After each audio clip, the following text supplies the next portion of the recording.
I used to think that you become a man, and maybe it's more emotionally or spiritually, when you have a child and when you lose your father.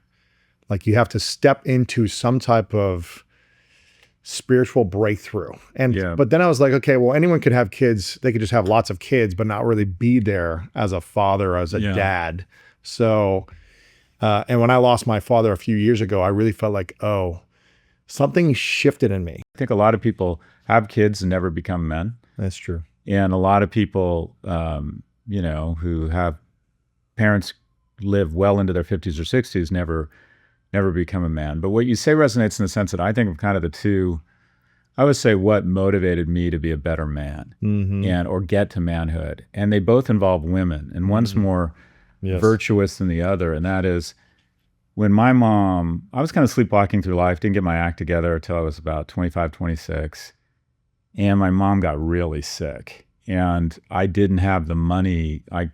She called me from I was in graduate school. She'd had her second mastectomy and got discharged early from the hospital, because hospitals are expensive. And she was at home, and she called me and said, "You need to come home. I'm really in a bad way." My mom was not dramatic. So I got on a flight back from Berkeley, and I walked into a situation, Louis, that I just didn't know how to deal with it. And there's just certain things a son can't do for his mother. And I remember thinking, I need to get her a nurse. And I called. The nurses were $35 an hour, and I had about $700 in my name. And just the shame. It's like, okay, I'm the man. I'm the only son, the only child of a single immigrant mother, taking care of me my whole life. She's really vulnerable right now, and I can't live up to my expectations. Yeah, that's tough. That was really upsetting. And at that moment, I decided, look, you can't decide to be economically secure, but you can decide to kind of go all in. And that's when I really got my act together and said, okay, you can't control the market trumps individual dynamics. And there's some exceptionally talented people that work really hard their whole life and take risks and never get there. So you can't control that, but the things you can't control, I decided I was going to work really hard. That was very motivating for me. And then the other thing is less virtuous. I noticed early that guys who had their shit together professionally and economically, they attracted more women, seem to be attracting a broader selection set of mates. And I even saw it through UCLA. The freshmen were interested in guys that were funny and cool and dressed well. And by the time they were seniors, they were very interested in that guy going to medical school. And we don't like to talk about this, but women are attracted to men for 3 reasons. The first is to signal resources. And you don't have to show up with a Range Rover or Panerai. You can just be someone who has his shit together. It's like, this guy's going to be a good provider. The second is humor. We talked about this in the last one, or intellect. And then the third, and this is, I think, is the most under-leveraged secret weapon in mating for a man, is kindness. And that is, women instinctively believe at some point they'll be vulnerable because of gestation, or they're physically smaller. So they're very drawn to men who demonstrate kindness, and that is acts of generosity with no reciprocal expectation.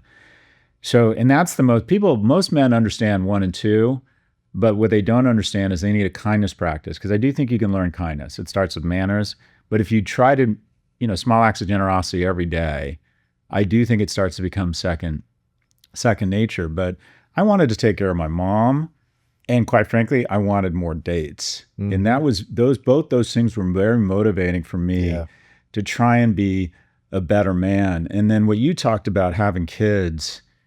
How old were you when you had kids? I started late. I was 42. Yeah, me too. You're 42. Oh, you're 42. Just had kids. Yeah, you at 42 is a different look than me at 42. Anyways,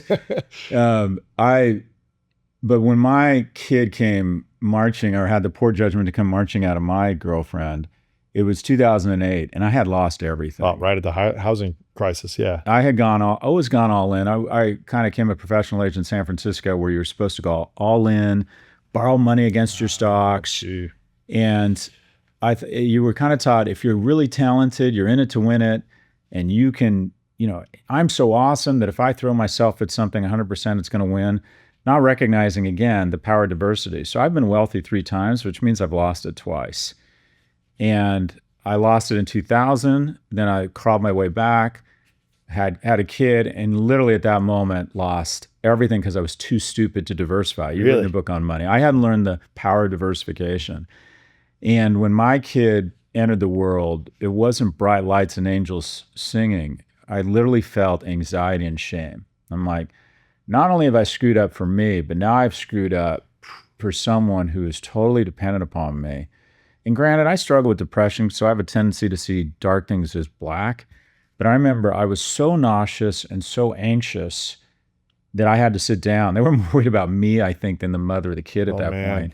And I couldn't say, I feel failure. I feel like I've already let this thing down, So for me, that was very motivating. I think having kids is stressful. I'm not saying it's for everybody, but it definitely has made me a better man because I want to model good behavior.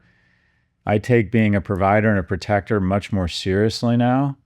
And so I do think, this kind of the three legs of the masculinity stool, provider, protector, procreator. I do think those are decent legs of the stool, and the skills and strengths and attributes you want to develop to be all three of those things are loosely speaking what I believe it means to be, quite frankly, masculine.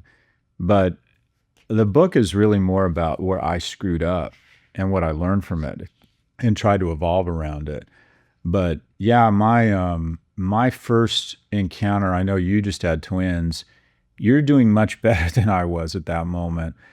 But I felt a ton of stress and anxiety, but it also was very productive for me. And one of the things I worry about with my kids is that I didn't grow up with a lot, at least not economically.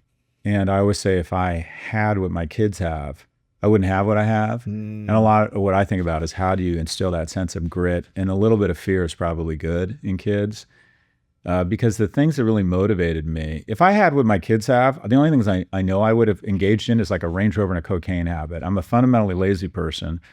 When I was younger, I didn't want to save the world. I wasn't kind. I wasn't trying to add value.